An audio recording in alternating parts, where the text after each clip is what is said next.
Pagi-pagi main knock-knock, berbunyi ribut diputar bom. Dengan umat haruslah cocok, jangan tiap hari membuat cekcok.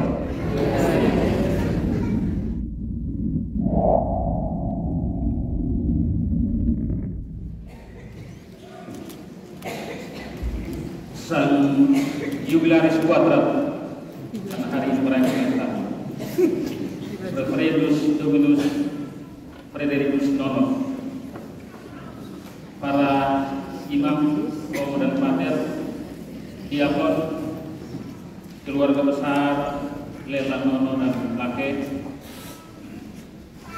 segenap umat Paroki Santa Maria diangkat ke surga Eban, para pejabat pemerintah yang hadir yang terkasih. Saya diminta oleh imam baru untuk berkhotbah pada misa suruhnya pada kesempatan ini. Saya menolak 3 kali, tetapi dia bilang pokoknya tidak bisa, harus romo. Saya tidak tahu alasan apa dia minta saya untuk berkhotbah, tetapi dugaan pertama saya karena kami akansi, anak kampung sendiri alias tetangga rumah.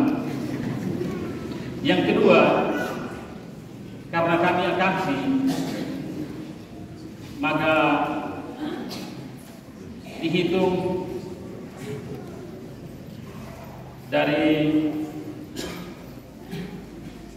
umur tabisan, saya yang anak pertama di kampung kami sendiri, yaitu di lingkungan Empat Eban.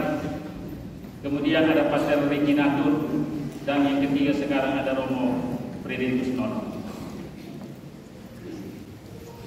Alasan yang terakhir, menurut saya karena kami teman seimaman, maka sang jubilaris Romo Kiri mau ajak untuk kami berjalan bersama, saling menopang dan saling menentukan untuk menjadi pelayan yang baik. Karena itu, dengan rendah hati perkenankan saya untuk menyampaikan refleksi saya berkaitan dengan misa suruh Imam Baru Romo Frederikus Nono. Ada sebuah kisah. Ada seorang pelukis. Pada suatu hari dia mencari-cari objek untuk dilukis. Dan setelah berkelana sepanjang hari, akhirnya dia berjumpa dengan seorang pengemis yang sedang mabuk dan tak terurus dirinya. Kendati wajahnya pucat, jenggot serta kumisnya juga tak terurus, badannya berbau dan pakaiannya kotor. Pelukis itu pun memutuskan untuk menjadikan pengemis itu sebagai objek untuk dilukis. Dengan bersusah payah dan memakan waktu agak lama, akhirnya sang pelukis itu dapat membuat lukisan yang bagus dari pengemis itu. Setelah menyelesaikan lukisannya, pelukis itu pun mengangkat lukisannya dan menunjukkan kepada orang itu. Lihatlah, inilah potret diri Anda. Namun orang itu menjawab, minta maaf, yang Anda gambar itu bukan saya. Lihat sendiri, orang yang ada dalam gambar itu begitu rapi dan bersih, sementara saya ini sangat kotor dan jorok, berkumis dan berjenggot dan tak terurus. Akan tetapi dengan tenang si pelukis itu menjawab, tetapi Anda bisa seperti orang yang terdapat dalam lukisan ini. Anda bisa bersih dan rapi, asalkan Anda mau. Anda pasti berubah. Romo Ferry yang berbahagia, keluarga besar yang terkasih, ibu bapak, saudara-saudari yang terkasih di dalam Kristus Tuhan. Moto jubilaris, mari ikutlah aku. Moto ini diambil dari Injil Markus bab 1 ayat 17. Dari kalimat yang dikutip jubilaris, sebagai moto adalah penampilan Yesus yang pertama. Injil Markus membuka Injilnya dengan 2 perikop tentang Yohanes Pembaptis. Pada perikop ketiga, Injil pertama yang ditulis kurang lebih pada tahun 42 ini mengisahkan secara singkat tentang pencobaan di padang gurun. Perikop selanjutnya adalah tentang tampilnya Yesus di Galilea.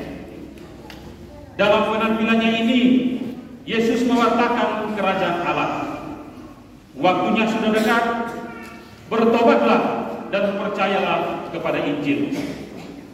Manusia diajak untuk menerima kerajaan Allah dengan sikap tobat. Yang kedua, proyek kerajaan Allah yang diwartakan Yesus dibutuhkan juga campur tangan manusia. Ini tidak berarti kerajaan Allah tidak bisa terlaksana tanpa campur tangan manusia.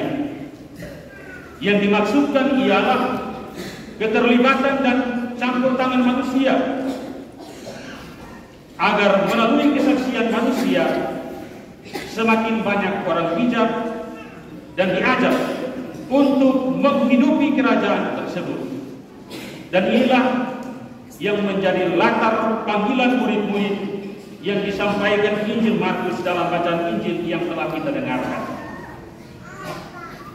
Yang ketiga, mari ikutlah aku dan kamu akan menjadikan penjala manusia. Ini adalah kata pertama yang disampaikan Yesus ketika dia bertemu Andreas dan Simon saat mereka sementara menebarkan jala di danau. Menanggapi panggilan Yesus ini, Simon dan Andreas pun tidak berbasa-basi. Mereka tidak berasionalisasi. Mereka segera meninggalkan jalannya dan mengikuti Yesus. Siara imamat atau menjadi imam bukan seperti pemain sinetron, bukan sebagai pemain sandiwara. Romo Ferry dari Eban menuju Kalimantan Utara bukan untuk bermain sinetron, tetapi menjadi imam Tuhan. Romo Ferry, keluarga besar Nono Lelang Lake, para imam, Bapak Ibu, saudara-saudari beriman yang terkasih di dalam Kristus. Ada beberapa poin dari moto Jubilaris yang perlu kita renungkan pada kesempatan ini dan terlebih oleh sang Jubilaris. Yang pertama, Yesus sendiri tentu membutuhkan Romo Ferry untuk pekerjaan membangun kerajaan Allah. Sebagaimana Yesus memanggil Andreas dan Simon dan mereka mengikuti dia, demikian pun Yesus memanggil Romo Ferry, terima kasih karena telah meninggalkan kampung halaman kita dan telah mengikutinya. Tapi ingatlah, Pastor Ferry, perjuangan kita belum usai. Tarisan imamat yang telah Romo terima baru menjadi titik awal Romo mempersembahkan segala talenta untuk pekerjaan kerajaan Allah. Petrus dan Andreas meninggalkan segala-galanya dan mengikuti Yesus. Mereka setia, mereka berkomitmen sampai akhir. Petrus mati di kayu salib di kota Roma dengan kepala ke bawah, sedangkan Rasul Andreas mati di kayu salib di Patras, Yunani. Kalau Romo Ferry kira-kira nanti mati di mana? Sudah pasti tidak mati di Eban. Karena itu belajarlah untuk setia seperti rasul-rasul, khususnya kedua rasul Simon Petrus dan juga kakak beradik Yakobus dan Yohanes yang disebutkan dalam Injil tadi. Romo Ferry, jadilah imam seperti Melkisedek untuk selama-lamanya. Yang kedua, dipanggil untuk mewartakan kerajaan Allah. Konteks pemanggilan murid-murid adalah saat Yesus mulai mewartakan kerajaan Allah. Ketika Yesus mengajak mereka, mari ikutlah aku, Saat itu barulah Yesus baru selesai mewartakan kerajaan Allah. Artinya mereka dipanggil untuk satu misi yang baik, yaitu mewartakan kerajaan Allah. Hal ini yang menjadi poin penting yang perlu direnungkan. Romo Ferry, kita semua dipanggil untuk mewartakan kerajaan Allah. Kerajaan Allah secara sederhana dipahami oleh Paus Fransiskus sebagai satu keluarga. Allah menjadi Bapa kita, Yesus Kristus menjadi Raja kita, dan kita manusia adalah anak-anaknya. Karena itu dalam keluarga ada cinta, dalam keluarga ada kerahiman, dalam keluarga ada sikap saling menerima dan sikap saling memartabatkan. Kita dipanggil untuk memastikan bahwa Bapa mencintai kita semua. Bapa memanggil kita melalui anaknya untuk tinggal di dalam rumahnya yang penuh kasih dan kerahiman. Bapa tidak menolak seorang pun. Bapa tidak pilih kasih dan mau bersahabat dengan semua orang. Seorang imam, termasuk Romo Ferry, dipanggil untuk bersama Yesus memastikan bahwa rumah keluarga Allah terbuka untuk siapapun, termasuk pendosa sekalipun. Jika mau bertobat, jika mau memperbaharui diri, maka semua akan menjadi sahabat-sahabat Bapa yang penuh kasih. Dan supaya kita bisa menjamin bahwa semua bisa masuk ke dalam rumah Bapa, bisa membangun kekeluargaan dengan Allah, maka kita semua harus rajin untuk memberikan pelayanan kepada umat. Sebagai seorang imam, kita harus setia dan taat kepada gereja dengan melayani secara baik.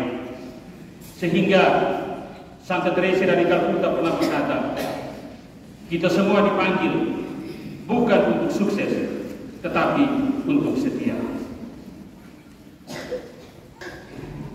Romo Ferry, keluarga, Bapak Mama, saudara-saudari yang terkasih di dalam Kristus Tuhan, sang pelukis yang tadi saya ceritakan dalam cerita tadi tidak saja melihat dan melukis apa yang tampak setelah lahirnya dalam diri si pengemis itu, tetapi lebih dari itu, ia juga mampu melihat dan melukis hal-hal yang tidak kelihatan. Ia menangkap bukan hanya penampilan lahiriah saja, tetapi juga penampilan batiniah, yaitu berupa kemampuan-kemampuan, peluang-peluang dan kemungkinan-kemungkinan dari seseorang untuk menjadi lebih baik. Ia yakin bahwa setiap orang pasti mampu dan bisa untuk berubah, berbalik menjadi orang yang baik. Dan itulah yang dilukis oleh sang pelukis tadi. Demikian juga sang pelukis ilahi. Dia tidak hanya melihat segala kekotoran kita, segala kelemahan manusiawi kita, segala bentuk dosa kita, tetapi Allah mampu melihat segala kemungkinan yang bisa terjadi pada diri kita. Itulah kemampuan-kemampuan yang kita miliki. Itulah jalan yang mampu membawa kita kembali kepada jalan lurus, dan itulah rahmat untuk kita. Karena itu tidak heran ketika Yesus untuk pertama kalinya tampil di hadapan umum, dia pun menyerukan pertobatan. Bertobatlah dan percayalah kepada Injil.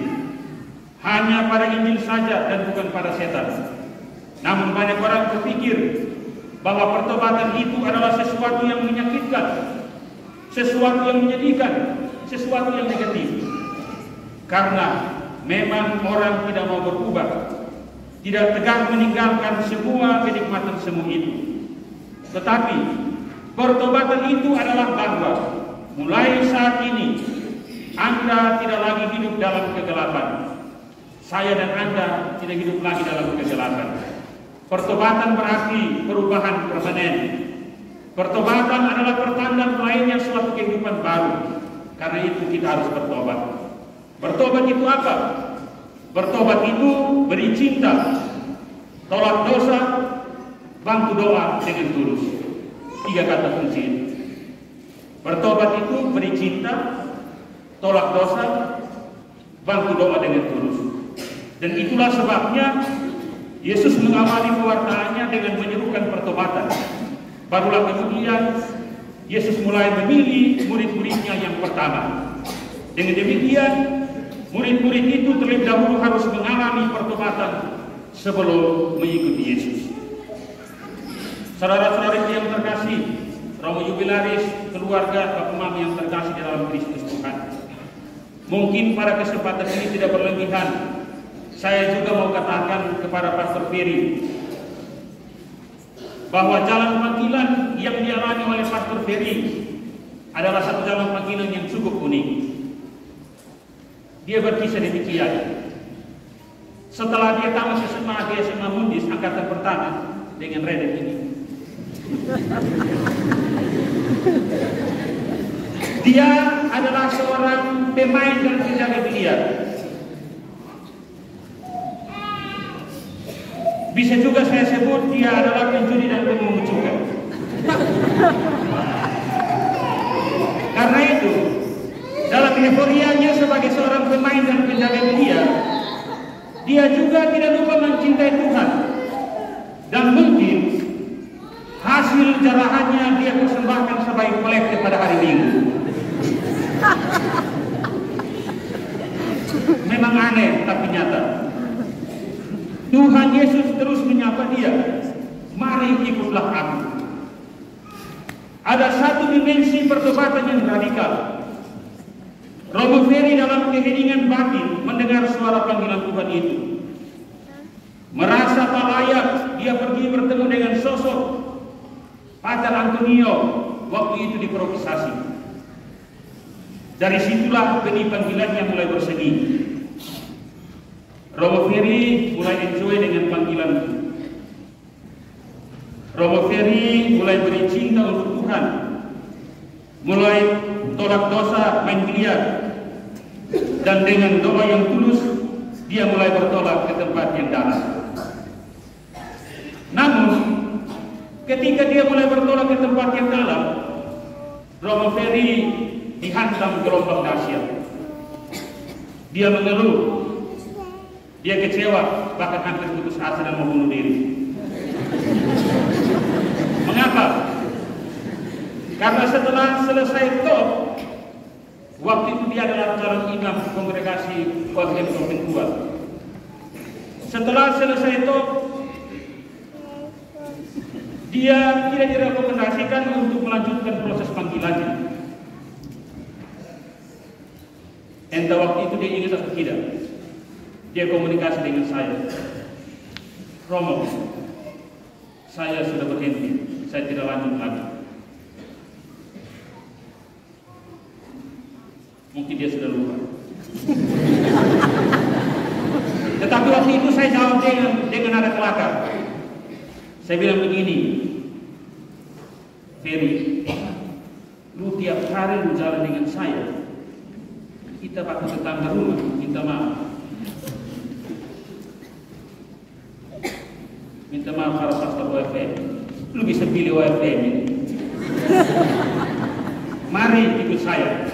Bahasa terakhir saya katakan, mari ikut saya. Dia bilang caranya bagaimana? Kemudian dia bilang, tunggu, saya menanti panggilan dari Pastor Antonio. Saya libur dari Alor Rata, kakak Sela bertemu saya, dan kemudian kakak Sela di sini katakan, Romo, adik Ferry sudah tidak lanjut lagi.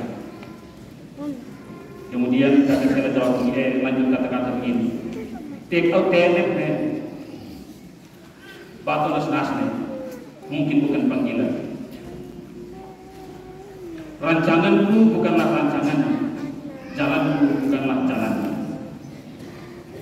Dari timur, kemudian Romo Ferry bertolak ke Tanah Borneo, Kalimantan Utara, Nunukan.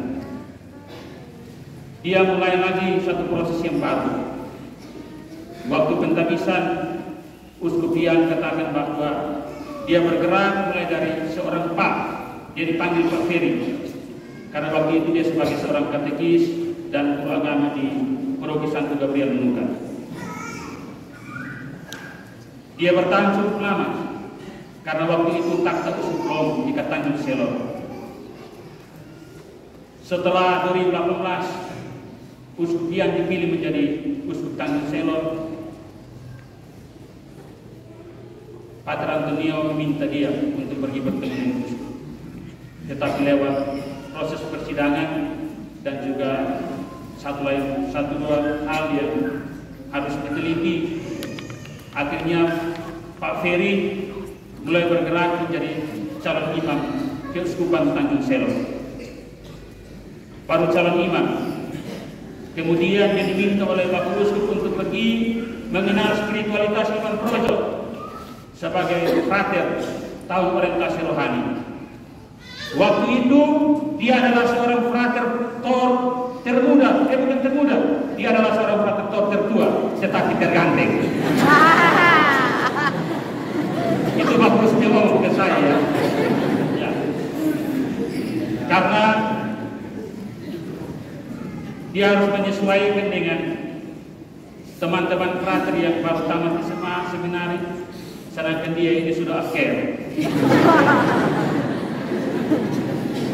Jadi dia bergerak mulai dari Pak Ferry menjadi seorang calon imam Keuskupan Tanjung Selor, kemudian menjadi frater pada tahun orientasi rohani, dan setelah itu karena dia sudah mengenyam pendidikan filsafat selama 4 tahun, maka waktu itu dia melanjutkan studi teologinya, dan kemudian dia diperkenankan untuk ditabiskan menjadi diakon, dan tepat pada tanggal 26 Januari dia diperkenankan dan ditabiskan menjadi seorang imam Tuhan.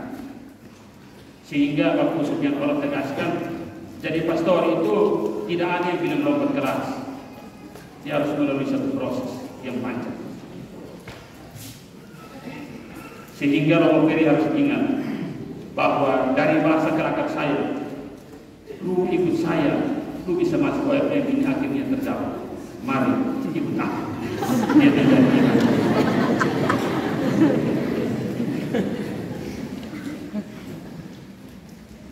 Bapak Mama, saudara-saudariku yang terkasih di dalam Kristus Tuhan, hal yang ketiga, kamu akan kujadikan penjala manusia. Ketika murid-murid Yesus dipanggil oleh Tuhan Yesus, Yesus langsung memberi tugas baru kepada mereka, yaitu menjadi penjala manusia. Tugas mereka menjadi penjala ikan beralih kepada penjala manusia. Dari tugas mereka menjadi makhluk ciptaan lain, mereka menjadi dipercaya untuk menjadi penjala manusia, ciptaan Allah yang paling berharga. Ada sebuah proses dari ciptaan lain menuju ciptaan yang paling berharga. Dari pekerjaan harian yang biasa-biasa menjala ikan, menuju pekerjaan yang luar biasa menjala manusia. Dari mengandalkan jala sebagai alat utama pekerjaan, kemudian menuju mengandalkan. Kalau Romo Ferry harus mengandalkan apa? Tentu dia harus mengandalkan piala, kasula, jubah, dan perlengkapan pelayanan Kristen lain. Kalau pekerjaan dan alat yang dipakai sebelumnya adalah menangkap ikan, yang berarti mematikan ikan, maka pekerjaan baru, yaitu pekerjaan selanjutnya dengan menggunakan peralatan mereka adalah untuk menghidupkan. Dari kerja mematikan menuju kerja yang menghidupkan. Karena itu Romo Ferry yang terkasih, kita menjadi imam supaya umat bisa hidup. Pekerjaan kita adalah menghidupkan. Karena kita itu harus selalu sadar akan hal-hal yang penting ini dalam melaksanakan tugas kita. Kita semua berjuang agar kata-kata kita, sikap dan pekerjaan kita memang mengarahkan umat kita agar mereka hidup. Memang tidak gampang, tetapi kita berproses dan butuh perjuangan. Romo Ferry yang terkasih, keluarga yang berbahagia, Bapak Mama, saudara-saudara yang terkasih, almarhum Bapak Nikolas Leland dan Mama Anastasia Lapi, semasa hidup mereka mendoakan dan mempersiapkan seorang kakak yang namanya Antinus Nono untuk menjadi pastor. Tetapi doa mereka belum terkabul. Tetapi setelah mereka berada di dunia yang lain, mereka tetap mendoakan agar doa dan harapan mereka semasa mereka hidup di dunia bisa terkabul. Karena itu, yang dengar dengan telinga hati, mari ikutlah aku, adalah Romo Ferry. Ingat, Romo Ferry, doa Bapak Niko dan Mama Anastasia menyempurnakan doa-doamu sehingga kamu harus menjadi imam hingga kekal. Kepada kakak-kakak dan adik-adik, Kakak Odis, Kakak Sela, Gusti Taroso, Kakak Mus, Kakak Timus, adik Epi dan adik Bunda, pemberian diri kamu untuk kepentingan gereja itu merupakan rahmat yang menjadi berkat untuk jalan panggilan adik atau kakak Romo Ferry. Karena itu, minta benar. Yang keempat, menjadi imam kita harus dan kami harus menata diri terus menerus. Mata tidak akan pernah melihat matahari kecuali sebelumnya ia telah menyerupai matahari, dan jiwa tidak akan pernah memperoleh penglihatan keindahan kecuali ia sendiri sebelumnya indah. Dan yang memungkinkan seorang imam mengetahui dan memahami setepat-tepatnya hal yang berasal dari Tuhan, pastilah satu prinsip hidup kesucian di dalam diri kami. Kalau begitu, urusan mulia seorang imam dalam kesehariannya adalah menyehatkan mata hati dengan sabda Allah, dengan ekaristi dan doa, agar sanggup melihat kehendak Tuhan dalam hidupnya. Untuk itu, punyalah waktu untuk hening, menyendiri dan melihat diri. Dan jika kamu temui dirimu belum lagi elok, bertindaklah bagaikan pelukis sebuah patung yang akan diperindah. Ia memangkas di sini dan menoreh di sana, mempergaris, memperindah garis ini dan memurnikan garis yang lain, hingga sebuah wajah yang boleh tampil atas karyanya. Lakukanlah pula seperti itu. Janganlah sekali-kali berhenti memahat dan mengukir diri dan jiwa. Romo Ferry, buah dari hening adalah doa. Buah dari doa adalah iman. Buah dari iman adalah cinta suci. Buah dari cinta suci adalah pelayanan tulus. Buah dari pelayanan tulus adalah damai hati. Akhirnya, saya ajak semua umat, keluarga, untuk mendoakan kami para imam Tuhan. Saya kutip kembali ajakan Santo Agustinus. Santo Agustinus berkata begini, bersama Anda, kami adalah umat Allah. Karena itu, bersahabatlah dan bertegur sapalah bersama kami. Tetapi demi Anda, kami adalah imam Allah. Karena itu, dukunglah kami para imam, doakanlah kami para imam, agar kami menjadi imam yang baik. Saya akhiri khotbah saya singkat ini dengan berpantun.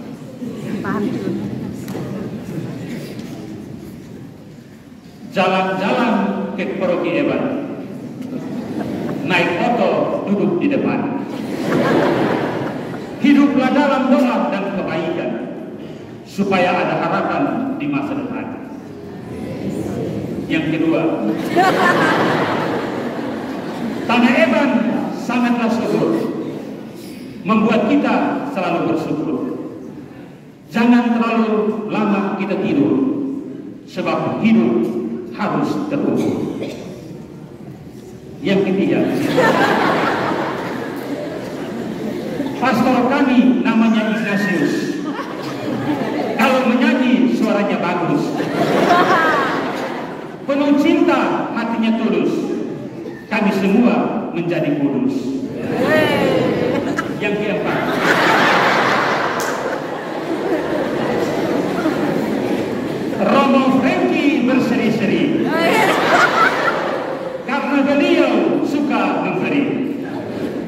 Kalau ia tidak memberi beta pun hati rasa ngeri.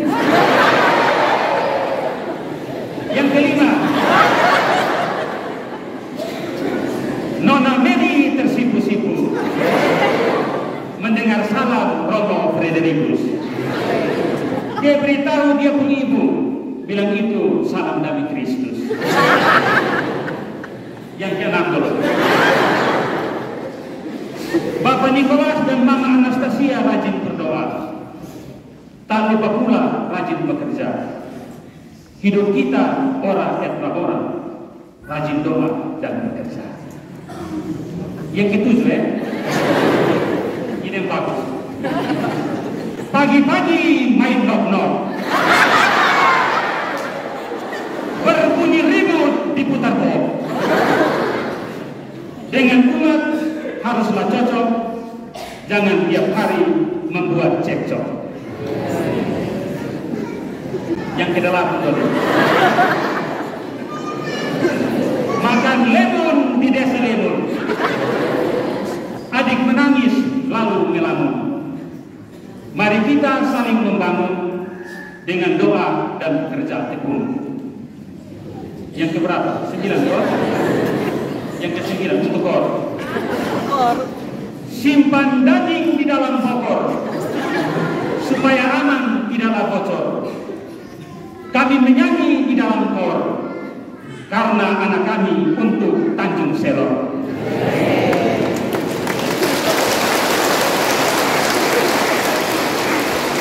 Yang keberapa? 10 deh. Adik Epi bermain Facebook, statusnya ditulis I have a book. Supaya kita saling gebuk, hendaknya damai selalu dipeluk. Yang terakhir untuk beta,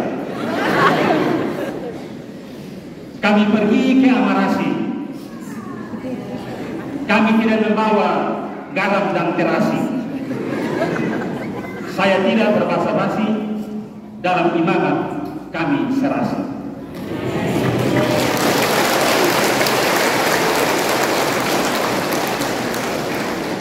Adik Romo Ferry, selamat melayani dengan rendah hati dan hati-hati. Selamat melayani di Tanah Borneo, Kalimantan Utara. Di sana ada umat Siasamu dari Nusa Tenggara Timur, tetapi juga ada tuan tanah suku Dayak. Kalau sudah ikut suara Yesus, mari ikutlah aku. Jangan dengar suara sopran versi Dayak. Romo Ferry, onne uspire talante nabapa. Amin.